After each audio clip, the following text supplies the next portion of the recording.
Hello అందరికీ. ఈరోజు మన రెసిపీ వచ్చేసి మటన్ ఫ్రై.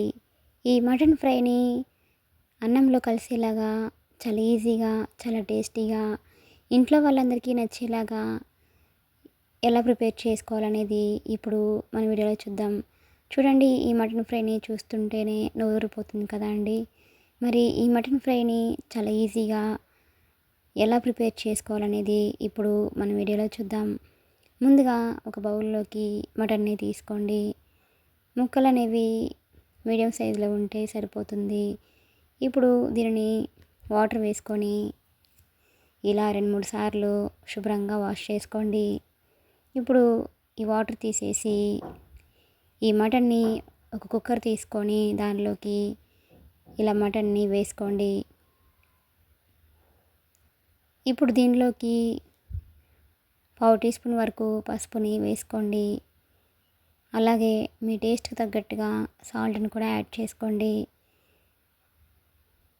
అలాగే 1 స్పూన్ వరకు కారం, 1/2 టీ స్పూన్ అల్లం వెల్లుల్లి పేస్ట్ వేసుకొని, అలాగే ఒక పచ్చిమిర్చిని కూడా ఈ విధంగా కట్ చేసి వేసుకోండి.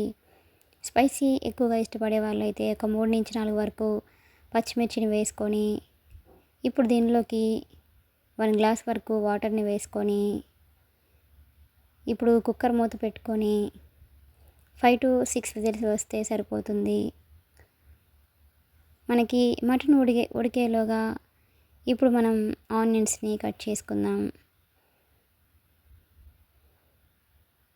ఆనియన్స్ని ఒక ప్లేట్లోకి తీసుకొని వీటిని ఇలాగా సన్నగా కట్ చేసుకొని తీసుకోండి. పెద్ద ఆనియన్స్ అయితే 2 తీసుకుంటే సరిపోతుందండి. ఇలా ఆనియన్స్ అన్నింటినీ ఈ విధంగా సన్నగా పొడవుగా కట్ చేసుకొని ఒక ప్లేట్లోకి తీసుకోండి. ఇప్పుడు మనకి కుక్కర్ విజిల్ పోయి మూత తీసిన తర్వాత మనకి ముక్క అనేది సాఫ్ట్గా ఉడికిందో లేదో ఒకసారి చెక్ చేసుకుందాం. చూడండి, మటన్ ముక్క అనేది మనకి ఇలాగా సాఫ్ట్గా ఉడికిపోయింది. ఇప్పుడు స్టవ్ ఆన్ చేసుకొని ఒక కడాయిని పెట్టుకోండి. దానిలోకి 3 స్పూన్స్ వరకు ఆయిల్ని వేసుకోండి. ఆయిల్ బాగా హీట్ అయిన తర్వాత దీనిలోకి మనం ముందుగా కట్ చేసి ఉంచుకున్న ఆనియన్స్ని వేసుకోండి. మీడియం ఫ్లేమ్లో ఉంచుకొని ఈ ఆనియన్స్ని ఒకసారి ఇలా బాగా కలుపుకొని ఆనియన్స్ని బాగా ఫ్రై అవ్వనివ్వండి. ఈ మటన్ ఫ్రై అనేది ఇలా చేస్తే చాలా చాలా టేస్టీగా ఉంటుందండి. ఎప్పుడు మటన్ ఫ్రై ఒకే స్టైల్లో కాకుండా ఇలా కొత్తగా ట్రై చేయండి, చాలా బాగుంటుంది. ఆనియన్స్ అనేవి లైట్గా ఫ్రై అయిపోయినాక ఇప్పుడు దీనిలోకి కొద్దిగా కరివేపాకును కూడా వేసుకొని ఒకసారి బాగా కలపండి.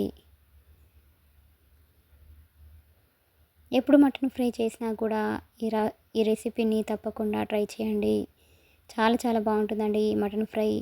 రైస్లోకి కూడా చాలా బాగా కలుస్తుందండి. అలాగే రోటీలోకి కూడా చాలా టేస్టీగా ఉంటుందండి మటన్ ఫ్రై. ఇప్పుడు ఆనియన్స్ అనేవి ఈ విధంగా ఫ్రై అయిపోయాక ఇప్పుడు దీనిలోకి మనం ముందుగా ఉడికించి ఉంచుకున్న మటన్ని ఇలా వాటర్తో సహా దీనిలో వేసుకోండి.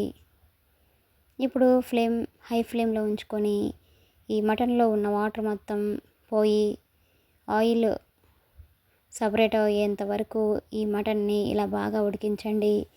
ఇలా మధ్య మధ్యలో మటన్ని ఇలా కలుపుకుంటూ దీనిలో ఉన్న వాటర్ మొత్తం పోయేంత వరకు దీనిని ఇలా బాగా ఫ్రై చేయండి. ఇలా వాటర్తో సహా వేసుకుంటేనే మనకి ముక్క అనేది మనకి చాలా సాఫ్ట్గా ఉంటుందండి. ఇప్పుడు మటన్లో ఉన్న వాటర్ మొత్తం ఇలా 70% వరకు పోయిన తర్వాత ఇప్పుడు ఆయిల్లో దీనిని ఇలాగా బాగా ఫ్రై చేయండి. చూడండి, మటన్ అనేది మనకి బాగా ఫ్రై అయిపోయి ఇలా మంచి కలర్ వచ్చిన తర్వాత దీనిలోకి 1/2 టీ స్పూన్ వరకు అల్లం వెల్లుల్లి పేస్ట్ కూడా వేసుకొని ఒకసారి బాగా కలపండి. ఈ అల్లం పేస్ట్ అనేది పచ్చివాసన పోయేంత వరకు దీనిని ఇలా బాగా ఫ్రై చేయండి. ఇప్పుడు దీనిలోకి టేస్ట్కి తగ్గట్టుగా సాల్ట్ని యాడ్ చేసుకోండి. మనం ముందుగా మటన్ ఉడికించేటప్పుడు కొంచెం సాల్ట్ని యాడ్ చేసుకున్నాం కాబట్టి ఇక్కడ చూసి సాల్ట్ని యాడ్ చేసుకోండి. అలాగే 1/2 teaspoon garam masala, 1/2 teaspoon జీలకర్ర పొడి, 1/2 టీ స్పూన్ ధనియాల పొడి, 1½ టీ స్పూన్ వరకు కారంని కూడా వేసుకొని వీటన్నింటినీ ఒకసారి బాగా కలపండి. అలాగే పావు టీ స్పూన్ పసుపును కూడా వేసుకొని వీటన్నింటినీ బాగా కలపండి. ఈ మసాలా మొత్తం మనకి పచ్చివాసన పోయేంత వరకు వీటిని బాగా ఫ్రై చేయండి. ఇప్పుడు దీనిలోకి ఎండు కొబ్బరి అలాగే గసగసాలని ఇలా నేను వేయించి పౌడర్ చేసుకున్న పొడిని ఇలా 2 స్పూన్స్ వరకు యాడ్ చేసుకొని వేసుకుంటున్నానండి. ఇలా ఈ ఎండు కొబ్బరి అలాగే గసగసాల పొడి చేసుకోవడం వల్ల మనకి ఫ్రై అనేది చాలా టేస్టీగా ఉంటుందండి. ఇప్పుడు వీటిని ఇలా లో ఫ్లేమ్లో ఉంచుకొని ఈ ఫ్రైని ఈ కారాలు మొత్తం అలాగే మసాలా మొత్తం పచ్చివాసన పోయేంత వరకు వీటిని ఫ్రై చేసుకొని స్టవ్ ఆఫ్ చేసుకోండి. అంతేనండి, ఎంతో ఈజీగా ఎంతో టేస్టీగా ఉండే మటన్ ఫ్రై అనేది మనకి రెడీ అయిపోయినట్లే. ఈ విధంగా రెడీ అయిన ఈ మటన్ ఫ్రైని ఒక సర్వింగ్ ప్లేట్లోకి తీసుకొని సర్వ్ చేసుకుంటే ఎంతో టేస్టీగా ఉండే మటన్ ఫ్రై అనేది మనకి రెడీ అయిపోయింది. దీనిని పిల్లలైనా పెద్దవాళ్ళైనా కూడా ఎవరైనా కూడా చాలా ఇష్టంగా తింటారండి. Please subscribe my channel, like, share and comment.